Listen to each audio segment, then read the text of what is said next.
Senhor secretário, obrigado por estar aqui conosco, compartilhando um dia histórico para o Departamento de Estado e o governo dos Estados Unidos da América na restauração da liberdade de expressão e do papel da América como farol dessa liberdade.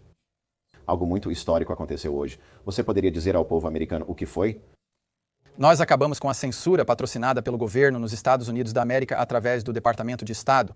Deixe-me explicar como chegamos a isso. Isso começou há uns 15, 10 anos atrás, com o esforço de perseguir as mensagens que a Al-Qaeda, o Estado Islâmico do Iraque e Síria e outros estão usando para radicalizar as pessoas. Não sei quem será contra isso, pois parece normal. Foi como em 2016, quando tivemos interferência estrangeira em nossa eleição. Devemos focar em algumas dessas coisas. Em 2020, transformou-se em um movimento para realmente ir atrás das vozes individuais dos americanos. E uma das maneiras que isso estava sendo feito não era apenas diretamente porque o cara que estava dirigindo isso, Stengel, era na verdade um cara que estava lá fora dizendo: sabe, Donald Trump fala exatamente como um espião russo, ele fala exatamente como um terrorista. E as pessoas ao seu redor também, mas eles também pegavam dinheiro deste programa e o usavam para financiar ONGs e grupos de terceiros que deveriam ser imparciais. Esses grupos estavam marcando e rotulando vozes na política americana, como Ben Shapiro e os federalistas, como agentes estrangeiros.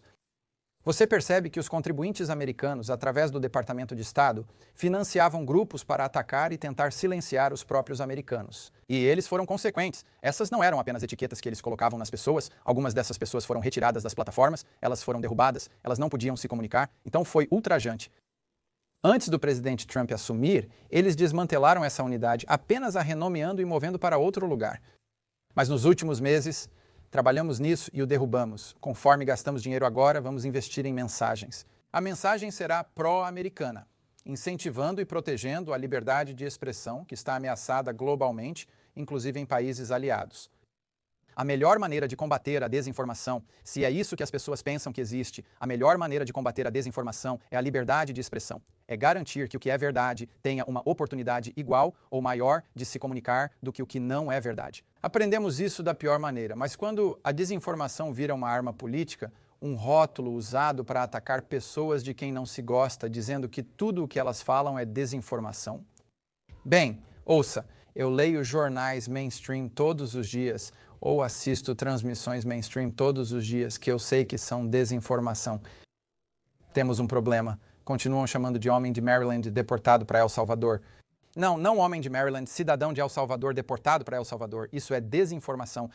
Um senador dos Estados Unidos da América afirmou ontem que um cidadão americano foi sequestrado, e isso foi publicado em um artigo sem verificação dos fatos, disse ele. Ele não é um cidadão americano. O importante é termos liberdade de expressão para contrariar e dizer que isso não é verdade. É assim que lidamos com a situação. Em alguns países ocidentais, pessoas estão sendo presas por motivos que você provavelmente conhece. Tenho certeza que está ciente disso. Pessoas fazem uma postagem online e a polícia vem bater à sua porta. Você pode ir para a cadeia por 60 dias por postar algo na internet. Você sabe, né? Isso é uma loucura que está acontecendo. O vice-presidente abordou isso em um discurso na Conferência de Munique em fevereiro. Temos muito trabalho a fazer, mas o mais importante é garantir que nossa comunicação com o mundo seja pró-americana, construindo o que este país está fazendo e explicando nossas ações sem atacar americanos que exercem seus direitos da primeira emenda. Trabalho clássico do Departamento de Estado no século XX? Sim. E você mencionou essa rede que foi paga através do Departamento de Estado por meio de subsídios e contratos. E pelo que entendi, essa rede também visou o subsecretário de Diplomacia Pública, Darren Beattie, que acredito que desempenhou um papel importante nessa reestruturação também. E crédito para você e para o subsecretário. Uma das perguntas que permanece é, obviamente, uma notícia incrível, eu acho, para todo o povo americano sobre o desfinanciamento e a reestruturação. Há perguntas persistentes sobre o que foi feito durante aquele período, onde agora temos tantas pessoas se perguntando: fui censurado por causa de algo O Estado? o departamento fez, minha organização de notícias faliu, os anunciantes foram informados sobre isso e existem partes lesadas. Um registro histórico importante precisa ser desenterrado. Existem processos judiciais ativos. Há muitos motivos para um esforço de divulgação pública em cima deste desenvolvimento hoje. Existem esforços em andamento para poder ter uma espécie de arquivos GEC como havia os arquivos do Twitter? Agora devemos documentar o ocorrido e Darren estará muito envolvido nisso também. Porque uma coisa é dizer isso em uma transmissão como esta, outra coisa é realmente colocar isso no papel. E faço isso por 2 motivos. Primeiro, porque as pessoas prejudicadas merecem saber e poder provar isso. E a outra é para garantir que isso nunca se repita, correto? Assim, daqui a 10 anos, quando alguém tiver uma ideia brilhante, como essa novamente, né, sabe? Uma ideia brilhante como essa novamente. Você pode apontar para isso e dizer que já foi feito antes. A responsabilidade é importante nessas situações porque, além de proporcionar justiça, evita que isso se repita no futuro. Podemos apontar para esses casos e dizer que são os tipos de coisas que queremos evitar. E você sabe que também é uma lição muito importante aqui. Se eu te levar de volta 15 anos e perguntar se deveríamos fazer mais para evitar que o Estado Islâmico do Iraque e Síria e a Al-Qaeda radicalizem pessoas online, há 15 anos concordaríamos, mas veja no que isso se tornou. Não estou dizendo que sou a favor. Obviamente não queremos que o Estado Islâmico do Iraque e Síria radicalize todos. Mas é preciso entender que, às vezes, uma ideia que começa inócua ou até bem intencionada pode se transformar em uma arma que pode ser usada por outros de forma negativa. Essa é uma lição valiosa. Em tudo que fazemos, é preciso entender que o que você cria e no que se transforma podem não ser a mesma coisa, especialmente quando há mudança de liderança. Um Frankensteiniano. Monstro Que pega, ganha vida própria. Isso significa que você pode se comprometer com o público americano, agora que haverá um esforço de transparência para realmente... Sim, já começou. Como parte da justificativa para fazer isso, tivemos que documentar, certo? Agora há mais profundidade e criaremos um processo para quem aponta esse tipo de coisa. Já conhecemos alguns dos mais notáveis, mas existem outros além desses, certo? Existem muitos outros, incluindo cidadãos americanos comuns do dia a dia que de repente foram rotulados. E eu acho que isso vai exigir algum trabalho entre jurisdições, porque parte disso vai nos obrigar a voltar e provar, ok, alguém foi banido da plataforma em 2021, certo? E como no meio da coronavírus 2020 alguém foi banido da plataforma e rastreando, podemos provar isso. As pessoas podem mostrar que foram banidas do Facebook ou Twitter antigos, mas é importante saber o motivo do banimento. O que levou a serem banidos dessas plataformas? Alguém pediu para eles serem banidos da plataforma. Se com uma revisão interna pudéssemos criar uma ligação entre informações vindas de algo pago pelo Departamento de Estado e uma parte realmente prejudicada, isso é o que importa. Apontar para casos de alto perfil dos quais temos conhecimento é uma coisa. Mas acredito que quando as pessoas perceberem que eram apenas americanos comuns sendo banidos e silenciados da plataforma por qualquer motivo, identificados por alguém associado a este programa, isso realmente abrirá os olhos de muitos. Mas não quisemos esperar para agir. Já sabemos o bastante para isso. Certo? Mas, obviamente, queremos conhecer a profundidade e o alcance disso. Isso vai acontecer, certo? Já está acontecendo. Este é um programa que foi envolto em segredo. Jornalistas como Matt Taibbi tentaram fazer pedidos de Freedom of Information Act para muitas dessas concessões e contratos e encontraram um muro de pedra. Isso é uma notícia incrível.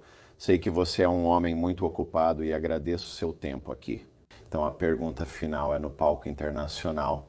Enquanto você reposiciona o Departamento de Estado para que os Estados Unidos da América voltem a ser o farol global da liberdade de expressão, enfrentamos ameaças ao redor do mundo de leis de censura vindas da União Europeia, vindas do Brasil, vindas de realmente uma rede de países que tomaram a legitimidade de coisas como o Centro de Engajamento Global e disseram, está tudo bem no mundo ocidental ter programas de alfabetização midiática, integridade da informação, programas de desinformação.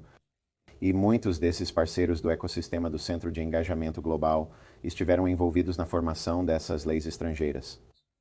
Muitos foram financiados pelo Departamento de Estado e pela Agência dos Estados Unidos para o Desenvolvimento Internacional, sendo signatários do Código de Desinformação da União Europeia, implementando a Lei de Serviços Digitais da União Europeia, que foi ameaçada de ser usada contra os americanos quando Elon Musk teve aquele ex-base com Donald Trump durante a temporada de eleições. Então, minha pergunta para você é, há alguma visão que você pode fornecer ao povo americano sobre como o Departamento de Estado vai proceder para restaurar novamente a liberdade de expressão em um mundo onde estamos enfrentando ameaças estrangeiras da União Europeia e do Brasil e de outros lugares para a capacidade dos americanos de falar sobre isso? Então, a primeira coisa, obviamente, é que nossa prioridade número 1 são os americanos.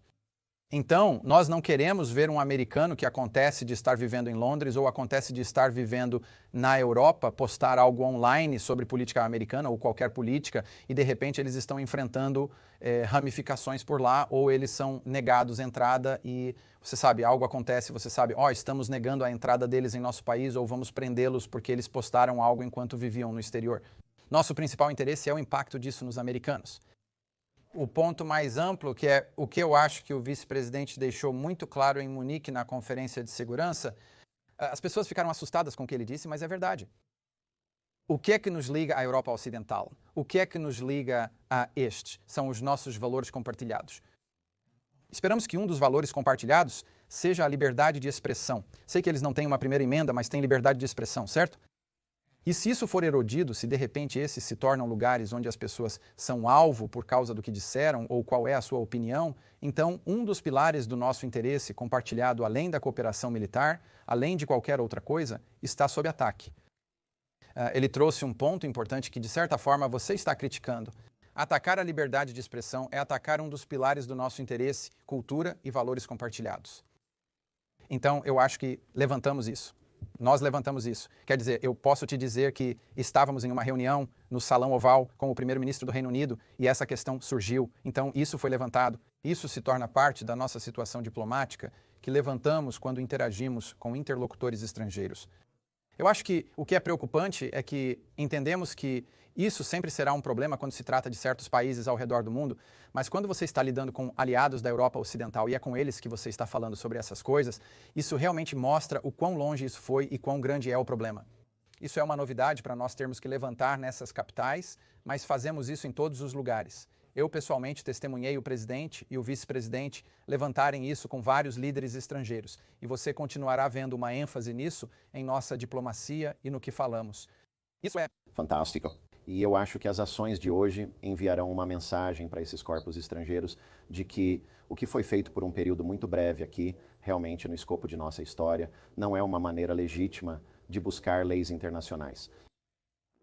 Então, e apenas sobre a Lei de Serviços Digitais da União Europeia, eu me sentiria negligente se não mencionasse que o órgão da Comissão da União Europeia ameaçou Elon Musk, um cidadão não pertencente à União Europeia, falando com Donald Trump.